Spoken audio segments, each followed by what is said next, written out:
दोस्तों आज हम बात करेंगे फिजिक्स और फाइनेंस की। हम अक्सर सोचते हैं कि फिजिक्स सबसे मुश्किल साइंस है। ऑब्वियसली रॉकेट की ट्रेजेक्टरी कैलकुलेट करना या फिर ब्लैक होल्स को समझना कोई आसान काम थोड़ी है, लेकिन रियलिटी थोड़ी डिफरेंट है। एक प्लैनेट या एक इलेक्ट्रॉन कभी सोच नहीं सकता। In fact finance is actually more complex than physics. क्यों?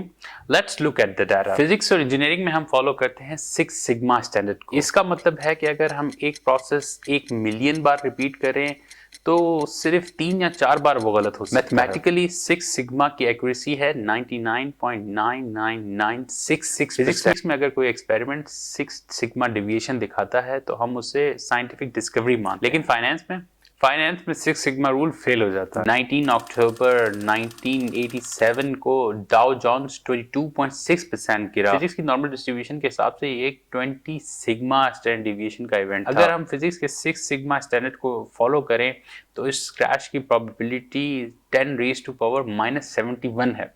यानी इस यूनिवर्स की पूरी लाइफ टाइम में एक बार भी नहीं हो सकता। लेकिन ये हमारे फाइनेंस सिस्टम में सिर्फ एक दिन में हो गया। क्यों? क्योंकि फिजिक्स में पार्टिकल्स या इलेक्ट्रॉन्स डरते नहीं हैं, पर इन्वेस्टर डरता है। इसका साइंटिफिक प्रूफ है लूकस क्रिटिक। रॉबर्ट लूकस ने शिकागो यूनिवर्सिटी में ही प्रूफ किया कि इकोनॉमिक मॉडल्स फेल हो जाते हैं। क्यों?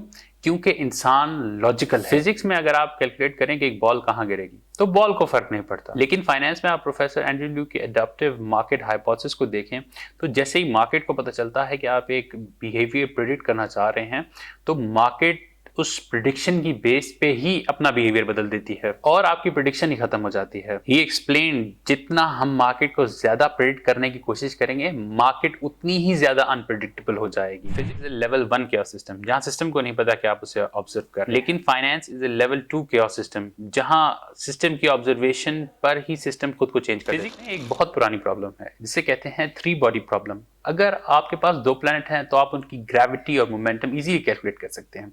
लेकिन जैसे ही आपके पास एक थर्ड प्लैनेट एंटर होता है तो ये कैलकुलेशंस ऑलमोस्ट इम्पॉसिबल बन जाती हैं। अब जरा फाइनेंस के बारे में सोचिए। यहाँ 8 बिलियन लोग हैं, लाखों में एल्गोरिथम्स हैं, हजारों बैंक्स हैं जो एक बिहेवियर प्रेडिक्ट करने की कोशिश कर रहे हैं। This becomes an N body problem where N is infinite. लेकिन सबसे क्रेजी चीज आपको पता है क्या है? The recovery. फिजिक्स में मोमेंटम और इनर्शिया बहुत इंपॉर्टेंट है।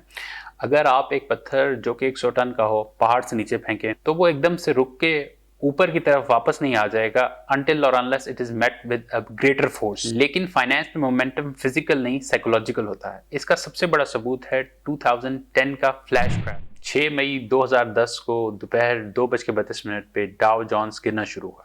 अगले 36 मिनट में पूरे 1000 पॉइंट्स नीचे गिर गया। This was the largest intraday drop till that point। Physics की टर्म में इसे फ्री फॉल कहते हैं। लेकिन अगले 20 मिनट में फिजिक्स के रूल्स को डिफाई करते हुए इट गेन्ड 700 पॉइंट्स।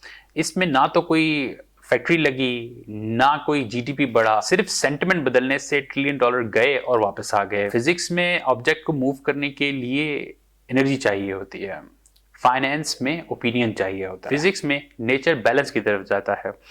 अगर पानी ज्यादा गर्म है तो वो ठंडा होगा। लेकिन फाइनेंस में अगर प्राइस ऊपर जा रही है तो लोग फियर ऑफ मिसिंग आउट में और बाय करते हैं और प्राइस और ऊपर चली जाती है। It's a self reinforcing loop जो कि फिजिक्स के रूल्स को डिफाई करता है। दोस्तों फिजिक्स में हम अर्थक्वेक्स को प्रेडिक्ट करने के लिए सेस्मोलॉजी का इस्तेमाल करते हैं।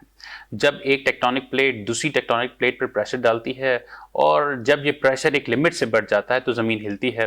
This is a pure physical phenomena of stress and release. लेकिन फाइनेंस में फाइनेंशियल अर्थक्वेक्स यानी कि क्रैशेस को प्रेडिक्ट करने के लिए फिजिक्स मॉडल्स तो यूज हो जाते हैं लेकिन वो और ज्यादा कॉम्प्लेक्स हो जाते हैं। क्यों? क्योंकि यहाँ प्रेशर टेक्टोनिक प्लेट का नहीं बल्कि क्राउड साइकोलॉजी का है। प्रोफेसर डीडे ने एक बहुत इंटरेस्टिंग डिस्कवरी की। उन्होंने देखा कि फाइनेंशियल बबल्स फटने से पहले एग्जैक्टली वही पैटर्न फॉलो करते हैं जो मटेरियल टूटने से पहले करता है। इसे कहते हैं LPPL मॉडल। लेकिन यहाँ एक बहुत बड़ा कैच है। फिजिक्स में जब कोई बिल्डिंग टूट रही होती है तो बिल्डिंग को नहीं पता कि लोग उसे देख। लेकिन जब फाइनेंस में लोग देखते हैं कि मार्केट ओवर हीटेड है तो 2 चीजें होती हैं। नंबर 1, लोग सेल करते हैं जिससे इमीडिएटली क्रैश हो जाता है या फिर बाय द डिप होता है जिससे क्रैश रुक जाता है। इसीलिए फाइनेंस फिजिक्स से ज्यादा टफ है।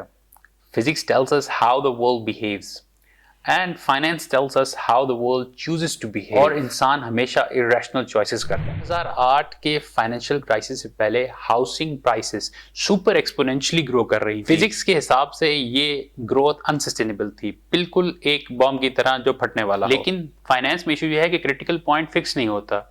इंसानी उम्मीद इस मैथमेटिकल पॉइंट को स्ट्रेच कर देती है। फिजिक्स में तो ग्रेविटी फिक्स्ड है, लेकिन इकोनॉमिक ग्रेविटी इस बात पे डिपेंडेंट है कि सेंट्रल बैंक्स कितना पैसा प्रिंट कर रही है और लोगों का कॉन्फिडेंस कितना है। तो फाइनल वर्डिक्ट क्या है?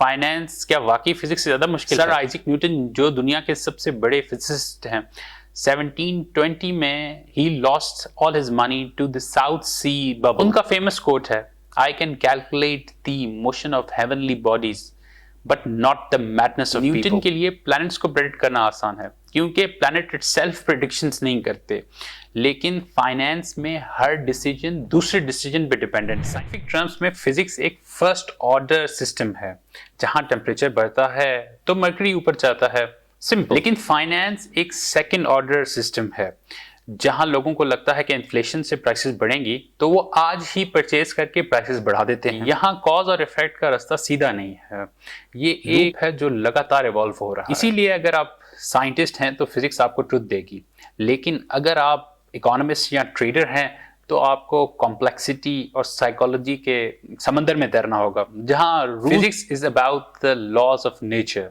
और finance is about the human nature. और नेचर को समझना शायद मुमकिन है, लेकिन इंसानी दिमाग के फियर और ग्रीड को कैलकुलेट करने का फार्मूला आज तक साइंटिस्ट नहीं बना सके। अगली बार जब आप स्टॉक्स का ग्राफ देखें तो ये ना समझें कि ये सिर्फ प्राइस पॉइंट्स हैं, बल्कि ये करोड़ों लोगों के दिमाग की फाइट है, और इस फाइट को प्रेडिक्ट करना ही सबसे मुश्किल काम है। Physics is hard but finance is chaotic. See you until the next time.